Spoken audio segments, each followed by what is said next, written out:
The town needed a bookstore. I mean, we're the capital of the state. We're the only local bookstore at the moment, in the only independent bookstore, and that's crazy to me.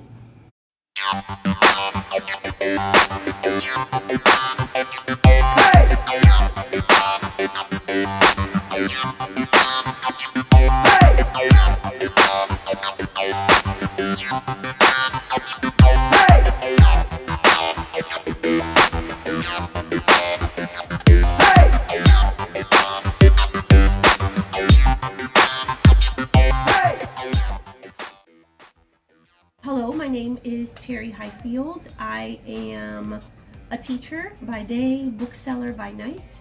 I'm a transplant from Miami, Florida, and now live in Baton Rouge and run Red Stick Reads with my husband, James, and I'll let him introduce himself. Born and raised, went to school across the street, barber shop, went to LSU. Used to be a chef, used to be a restaurant guy. Now I'm a bookseller.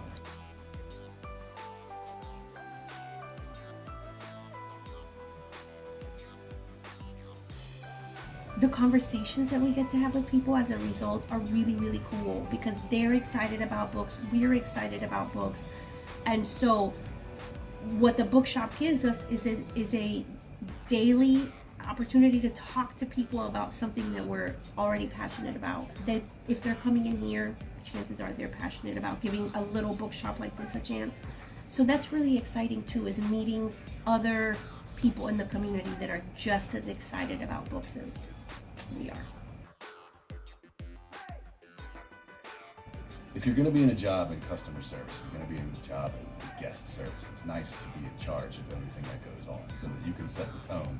So I like, from my perspective, having done this for other people and stuff like that, I really like being able to say that everything that's here and everything that we do and however we present ourselves is the way that we want it to be. True, that there's a sense of ownership in what we're doing that we haven't really totally felt when you're working, and that's the case when you work for anybody else. It's not, at the end of the day, you've got criteria and expectations to meet that are not your own. So for sure, the aspect of being, making these decisions for ourselves is huge. Now, I would also say that's one of the hardest parts. Sure. Is making Absolutely. decisions. I actually just had this conversation with my son in the car on the way here, and I said, one of the things I hadn't anticipated is how hard it is to constantly be making decisions, most of them based on, facts and information, and a lot of them based on gut, and that's where the scary part comes in. But I would agree, I think one of the best parts of owning the bookshop is that we are dictating what is coming in and out of the store, and it is a reflection of us, which is nice.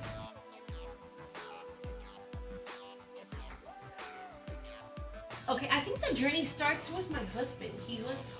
I guess so. I mean, we kind of always wanted to have our own business at some point. Yeah. Sort of in the background. I was involved with restaurants, and then involved in grocery and stuff like that, but always in management and upper management and stuff like that.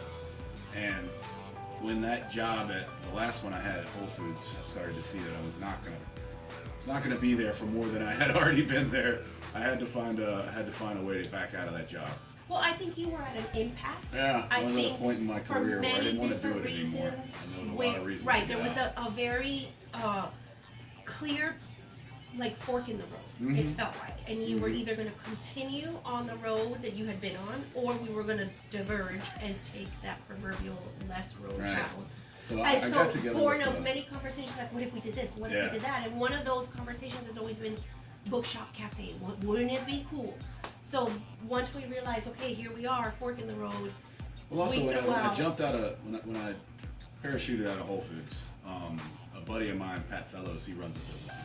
He has a couple salad shops, and he also has a racing company like race. He does the local marathons and things like that. And so he had always owned his own business. He was always a buddy of mine. So when I jumped ship, I went and worked for him as a private caterer.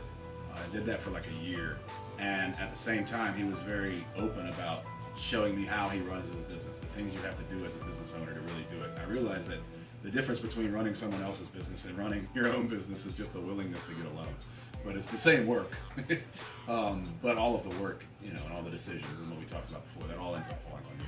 So being that I was working with Pat, when I was also working at Barnes & Noble, and then that was when the pandemic hit, and got furloughed from that job and was pretty much out of work from all the jobs that I could do, and made the decision at that point that since I was pretty much at the bottom of the pay scale anyway, I might as well just do something that I had to start Now, at the okay, bottom you say with, that right? like you kind of sweep over that. The decision for him to move away from Whole Foods was, That was huge. that was because on paper, everything was there.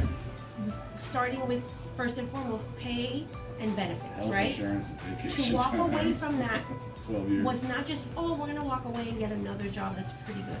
We went from one extreme to another, and that was a very fraught and thought about decision that we didn't take lightly, but we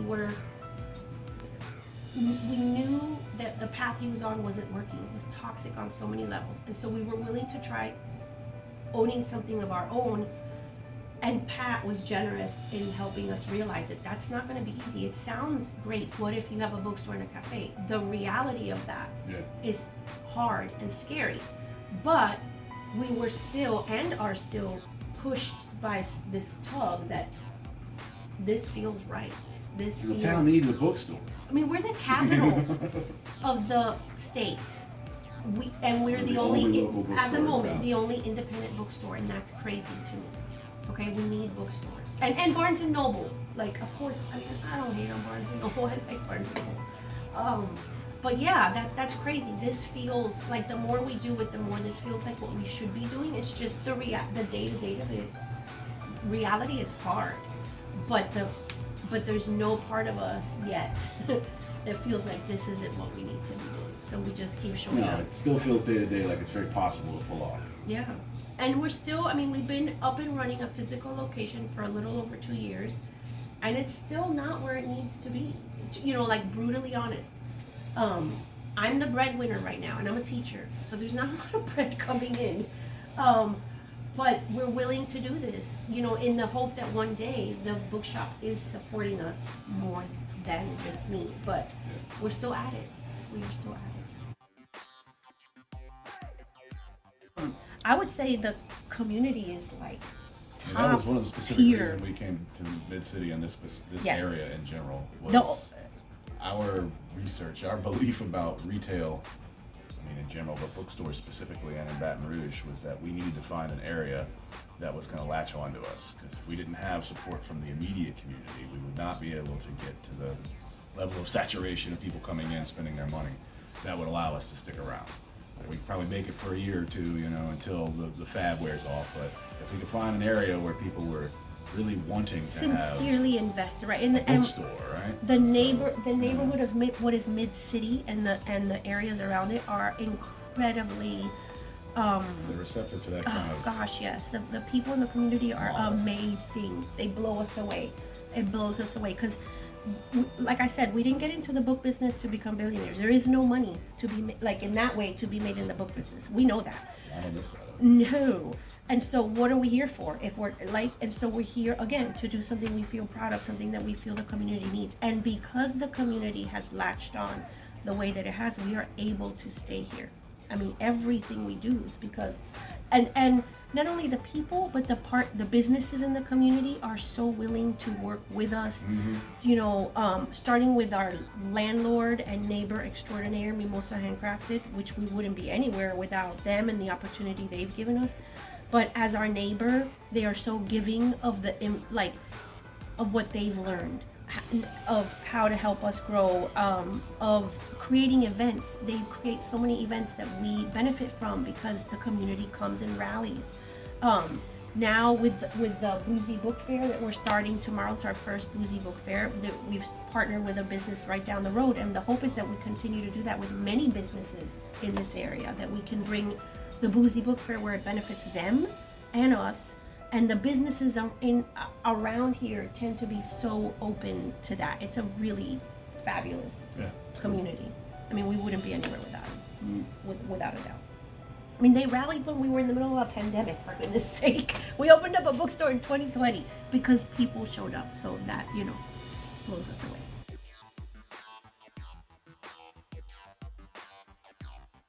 In So back to that, you need to know who it is that you are designing your product for, so to speak. Get And we real knew our specific. bookstore was going to be, so in the world of bookstores, right, you got like general use bookstores where you're gonna have something for everyone. Barnes and Nobles is a general, Barnes and Noble is a general use bookstore kind of thing.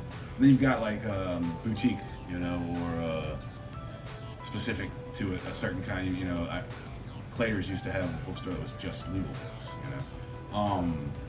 And we figured that we were only gonna sell the sort of things that we wanted to talk about, and that we were going to feel confident in pushing on other people. And we knew that that was going to be a specific client, specific customer who was going to respond well to what we're trying to show people. And if you're going to be a business owner, you need to already know who your clients are. Who are your business people? Where should I put my business so that the most number of those people are within 10 miles of me? Right. And then there's of course a lot of other things, but you also need to know that it's going to take a lot of your work. Like the cheapest thing that you have is your personal labor, because you can always not pay yourself. It's very difficult to not pay other people. Right. So know that the sweat is the equity. The sweat is real. Yeah. Mm-hmm. I would say, I think those are good. Like, certainly be specific, like he said, about what it is that you're offering and who is this for. I would say that you have to be willing. I should start with go for it. Whatever this dream is, go for it, go for it, go for it. And then immediately following that is work for it, work for it, work for it. And that's the part that's not pretty. It's not easy. You feel clueless at first. I mean, I can't tell you how many times something has come up and we're like, I don't even know what that is. Google that. What the heck is that license? What the heck is this book? Whatever it is, like you have to be not afraid to check your ego at the door and really be willing to learn as much as you humanly can. It's a lot of behind the scenes stuff that's not glamorous or pretty. This is the cute part. What is behind these bookshelves is a couple who's at home frantically trying to figure out how to make things work, and that's not always pretty. It's like I said earlier, it's a lot of decision making when you don't know all the information and you are now going on a gut, you're going on a feeling that pulls you. The money part is not easy. We did not come from money. Everything is either us putting the money or, like he said, we have now had to ask for loans, but then within that, be responsible so it doesn't put you at risk of like imploding. The payoff is worth that and then some, because to be able to go through all the hard things and then see a store where kids are finding a book and a parent is here finding a book and we have an author coming to talk about his book and we have story time and book clubs, and to see that community that the sacrifice is building is beyond words. But to get to that pretty part, you have to be willing to do and ask yourself a lot of hard questions. What am I willing to give up? What am I willing to do to make this dream come true? And if all your answers lead you to the same road, which is follow the dream, then follow the freaking dream. And no, it's never too late. If we could be one example of anything, we were in our 40s. Me, I'm now 50, pursuing an entrepreneurial dream. That makes no sense on paper, I know that, but it makes every sense right now in the live moment that we're living. So it's never too late to follow your dreams.